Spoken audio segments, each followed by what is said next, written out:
किसी ने सोचा भी नहीं होगा बिना राजनीति बैकग्राउंड के वजीर बना जा सकता है। आज हम जिस शख्स की बात करने वाले हैं, उन्होंने लगातार 7 चुनाव लड़े, जिसमें 2 में जीत और 5 में हार मिली।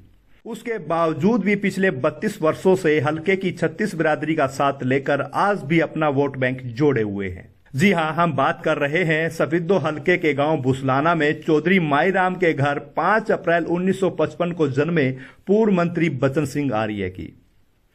आपने अक्सर देखा होगा कि एक हार या 2 हार के बाद नेता उस हल्के को छोड़कर दूसरे हल्कों में जाकर अपना राजनीतिक करियर बना लेते हैं या यूं कहें थक हार कर घर बैठ जाते हैं। लेकिन बचन सिंह आर्य आज भी 68 साल की उम्र में भी मैदान में डटे हुए हैं और अपने 8वें चुनाव के लिए ताल ठोक रहे हैं। आपको बता दें कि बचन सिंह आर्य के पिता गांव के जमींदार थे और पूरा परिवार आर्य समाजी होने के साथ साथ खेती बाड़ी पर ही निर्भर था। तभी बचन सिंह आर्य ने उस समय 10वीं तक पढ़ाई की, जो आज स्नातक की डिग्री हो चुकी है। बचन सिंह आर्य ने साल 1991 में विधानसभा चुनाव के दौरान कांग्रेस पार्टी की टिकट लाकर सबको चौंका दिया। उस समय तत्कालीन प्रधानमंत्री राजीव गांधी की लहर थी और टिकट हाथ में आते ही उस लहर में बचन सिंह आर्य भी सफिद्दो के विधायक बन गए।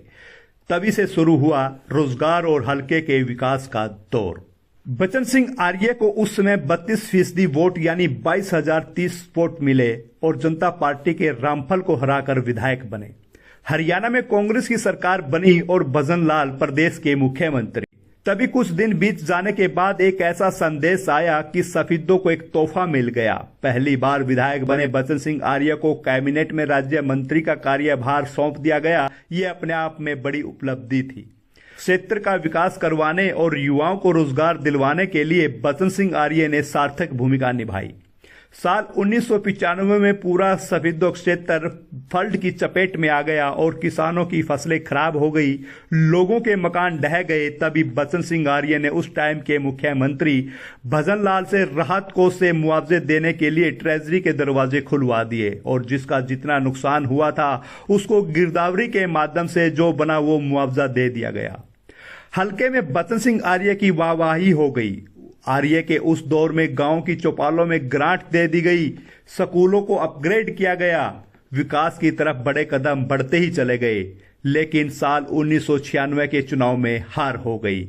इस बीच महज 25% वोट यानी 16,164 वोट ही मिले। लेकिन तब शुरू हुआ महीने की पहली तारीख को कार्यकर्ता मीटिंग का सिलसिला और कार्यकर्ताओं से जाने गए सुझाव। साल 2000 में फिर कांग्रेस की टिकट पर हार का सामना करना पड़ा। उसके बाद 2005 में कांग्रेस की टिकट कट जाने के बाद बचन सिंह आर्य ने निर्दलीय उम्मीदवार के तौर पर ताल ठोक दी और जनता ने इतना प्यार दिया कि जो चुनावी चिन्ह था उसका नारा लग गया। बचन सिंह आर्य की रेल चलेगी, बिन पानी बिन तेल चलेगी और 43,721 वोट लेकर विजयी हुए, जबकि कांग्रेस पार्टी की लहर भी यहां काम नहीं आई।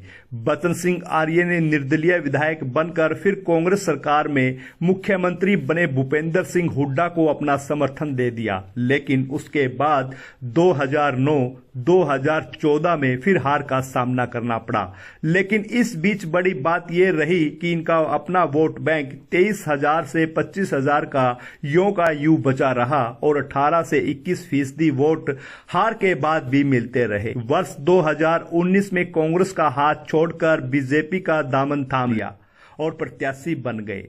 लेकिन यहां भी मोदी मैजिक काम नहीं आया। करीबन 3600 वोट से कांग्रेस के प्रत्याशी से हार गए और कार्यकर्ताओं की आस पर पानी फिर गया। बचन सिंह आर्य ने अपने 32 वर्षों में 7 चुनाव लड़े, लेकिन हौसला आज भी पहले चुनाव जितना ही कायम है।